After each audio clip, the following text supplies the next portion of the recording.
semuanya, Assalamualaikum warahmatullahi wabarakatuh. Sebelum saya menjelaskan materi yang akan saya sampaikan, ada baiknya saya untuk memperkenalkan diri saya terlebih dahulu. Perkenalkan, nama saya Reza Novalina dengan NIM 196222025 dari kelas akuntansi pagi 1 semester 4, mahasiswi Sekolah Tinggi Ilmu Ekonomi Pembangunan Tanjung Pinang.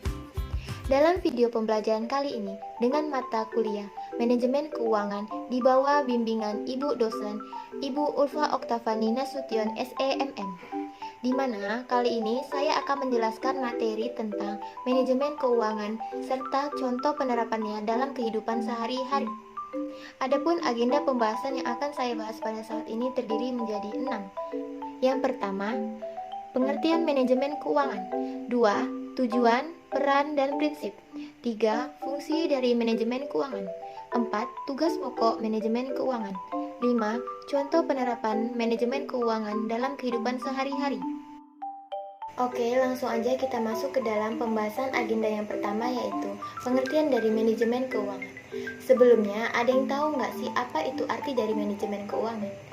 Manajemen merupakan suatu proses perencanaan, pengorganisasian, pengarahan, dan pengawasan terhadap sumber daya untuk mencapai tujuan yang telah ditetapkan oleh suatu perusahaan.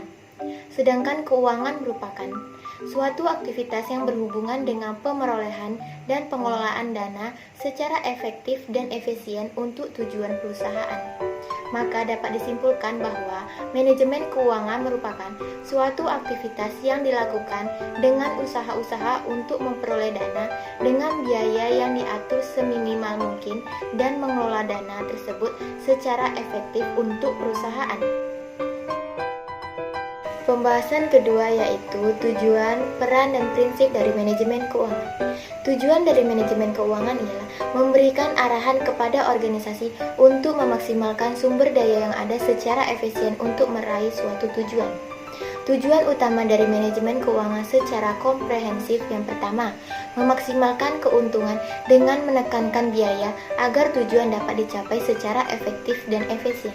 Yang kedua, memastikan ketersediaan dana untuk kebutuhan operasional, terutama dalam mencapai tujuan perusahaan.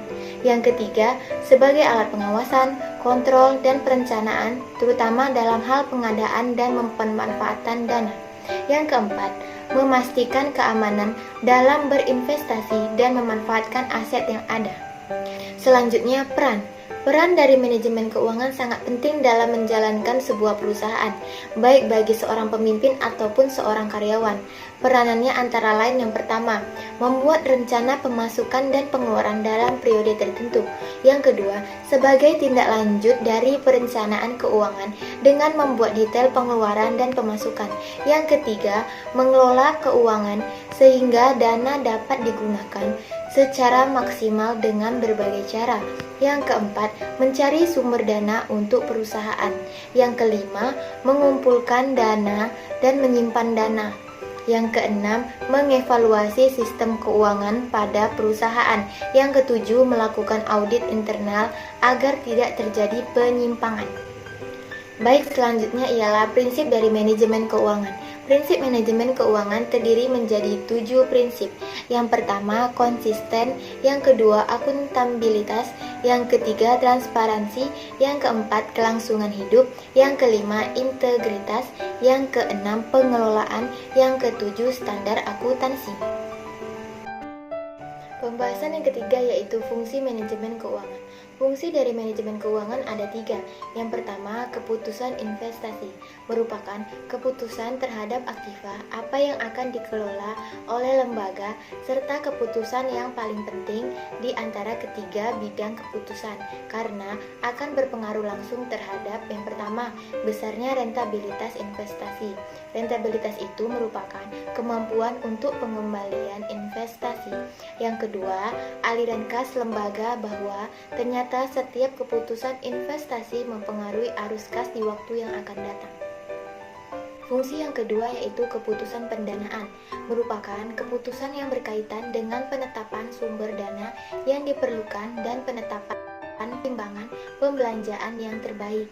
Fungsi yang ketiga yaitu kebijakan dividen. Kebijakan yang menentukan apakah laba yang diperoleh perusahaan akan untuk membayar dividen atau untuk investasi kembali dalam aset operasi, sekuritas, dan membeli obligasi, sehingga dapat mendorong pertumbuhan. Agenda pembahasan keempat mengenai tugas pokok manajemen keuangan.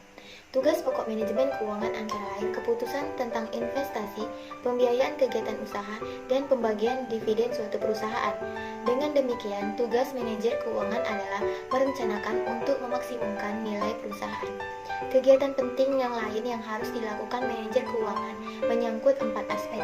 Yang pertama, dalam perencanaan dan peramalan, di mana manajer keuangan harus bekerja sama dengan para manajer lain yang ikut bertanggung jawab atas perencanaan umum perusahaan.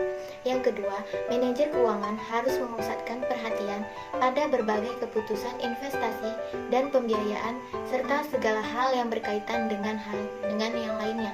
Yang ketiga, manajer keuangan harus bekerja sama dengan para manajer lainnya di perusahaan agar perusahaan dapat beroperasi seefisien mungkin. Yang keempat, menyangkut penggunaan pasar uang dan pasar modal, manajer keuangan menghubungkan perusahaan dengan pasar keuangan di mana dana dapat diperoleh dan surat berharga perusahaan dapat diperdagangkan. Oke, dari keempat aspek tersebut dapat disimpulkan bahwa tugas dari pokok manajer keuangan berkaitan dengan keputusan investasi dan pembiayaannya. Agenda pembahasan kelima, contoh penerapan manajemen keuangan dalam kehidupan sehari-hari. Dalam kehidupan yang sudah modern ini, manajemen mempunyai peranan yang sangat penting dalam kehidupan sehari-hari. Segala sesuatu yang akan dikerjakan harus dimanage. Dengan adanya manajemen, semua kegiatan yang kita lakukan bisa tercapai dengan sesuai harapan yang kita inginkan.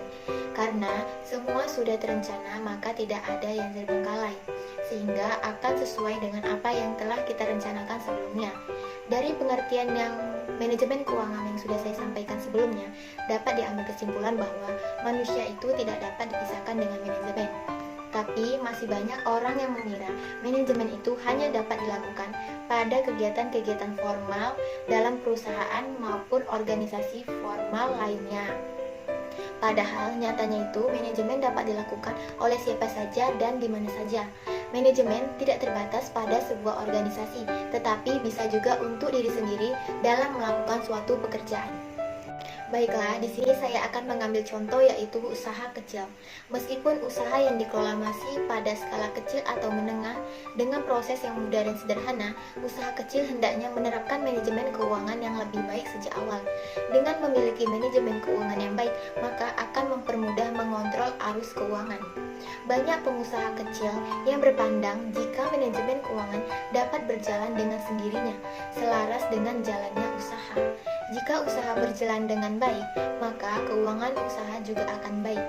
Tidak dapat kita pungkiri jika penjualan dan keuntungan merupakan sumber kas usaha. Tapi bisnis tidak semata-mata bagaimana mendapatkan uang, tapi juga bagaimana cara kita mengendalikan dan menggunakannya. Cara dasar manajemen keuangan yang sangat sederhana untuk usaha kecil. Yang pertama, membuat anggaran kas. Anggaran arus kas sangat membantu memastikan bahwa usaha kita mampu membayar semua pengeluaran dan bisnis dapat mengelola pendapatan dan pengeluaran secara efektif. Yang kedua, mengetahui perubahan arus kas. Beban operasional memberikan dampak yang signifikan pada arus kas, sementara kenaikan harga bahan baku membebani keuangan usaha. Arus kas tersebut dapat dipengaruhi oleh hutang piutang usaha. Ini tentu sangat mempengaruhi beban bunga. Yang ketiga, monitor piutang klien. Salah satu hal yang sangat penting dalam manajemen arus kas adalah dengan menetapkan kebijakan kredit yang efektif. Pelaku usaha harus memiliki strategi yang dapat mendorong klien untuk membayar lebih cepat.